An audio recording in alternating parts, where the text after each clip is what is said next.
The world record, of course, held by Tirunesh Dibaba, 14 minutes, 11.15 seconds.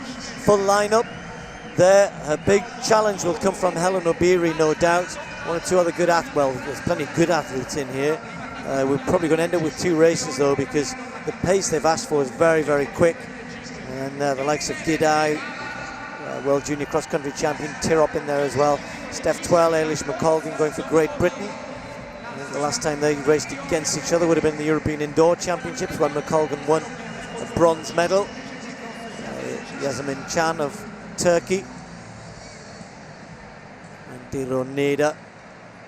But it's going to be all about Dibaba and Obiri, as far as we can see in terms of the front of the race. Then others will be chasing in good conditions here tonight, chasing fast times. And I guess it's going to be a case of where you fall and where you sit within the race. Here's Gidai, real talent, this youngster. Like watching her run. World Junior Cross Country Champion, as I said, but I think got a big track career ahead of her as well. First big test for her.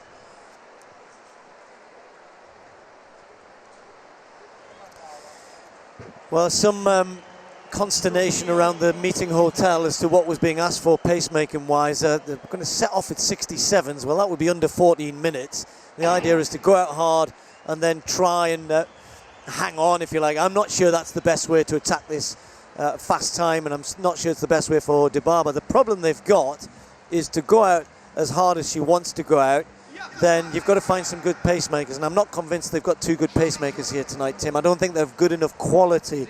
And if you think that they want to go out through 3,000 metres in 8:36, and the young athlete who's been asked to do it has a personal best of 9 minutes, you get an idea of the kind of task that will face the pacemakers. Hellen Obiri dragged this race back into a fast pace, but she's going to struggle here, I think, to really finish as strongly as she might have done, having done that. She's won the race, she's blown the race apart, and now with 2 laps to go, she'll see that the clock is just ticking over. 12:01, 12:02, and let's say if she could run sub, says 2:15, 2:16, then she's going to get under 14:20, which in itself would be a great performance, but that's a big last 2 laps for her on her own. Well, it will, and of course surges like a 65 really take their toll on you in middle distance races, 5,000s in particular. Another little glance over her shoulder there. I don't think she can believe the gap she's got, because it's 100 metres now, almost 100 metres. By the way, Steve, that 4-kilometre split was about a second and a half inside the world record split of Tirunesh Dibaba back in 2008. Dibaba went through 4K in 11:28. She went through in 11:26. It's just that Dibaba produced almost incredible figures for those last couple of laps.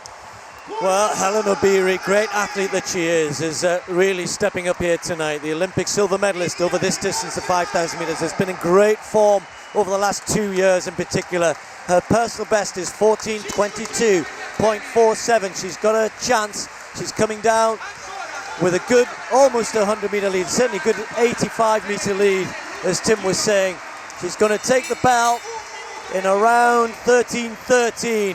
So she needs about a 69 last lap. 68 would get her a personal best. She's going to be close to that. She's now lapping athletes. 1 or 2 have dropped out, I think, in that group with the bad pace that they'd set out at. And the youngster Gidai is now getting onto the group behind these, but this is Obiri, and the crowd rising to her. Well, Obiri here has looked quite supreme. She's destroyed Dibaba. Her veil of invincibility is long gone. She's lapping good athletes here as Hellen Obiri, Steve. And this is going to be a mighty quick time. It's the manner of the performance that has been special. When you have to inject laps as quick as 65, that's just not the optimum way of holding a pace. She's lapping athletes, which is giving her something to run at, and is lifting this again. There's only 4 athletes have ever run under 14:20. She's going to be close to it. Hellen Obiri heading for a personal best, heading for one of the quickest ever 5,000 metres, and sprinting away. Hellen Obiri is watching the clock. She's going to win the race, and look at the time, 14:18.38. A huge performance from Hellen Obiri. Great running from her, and I can tell you that Genzebi Dibaba is pretty much jogging in, being passed by athletes in the home straight. A Kenyan record. Only Ethiopians, the 3, Tirunesh Dibaba, Ayana and Meseret Dafar, have run quicker. Ayana ran 14.12 here last year, and Hellen Obiri with a superb 14.18. Tirok took the second place. Gidai the youngster did get up for third. What a big 5,000 from her as well in third place. But whatever the hype about Genzebi Dibaba, it is hype at the moment. Hellen Obiri, form athlete, running well, running strong, running confident, took it on, Tim, rewarded with a huge performance, 14.18. Absolutely, and Steve, I got her last lap at 65.4. I mean, she really did find something still left in the tank for that final circuit of the track here tonight, and I love that shot of her just now, spread eagle on the ground. That's what 5,000 metre running is about. It's desperately exhausting if you give your all. Look at her here, head rocking from side to side, still driving hard with the arms, trying desperately to get under 14.20. She knew the world record was long gone, but that is a special run tonight from Hellen Obiri. A Kenyan record. They don't come too often these days for obvious reasons.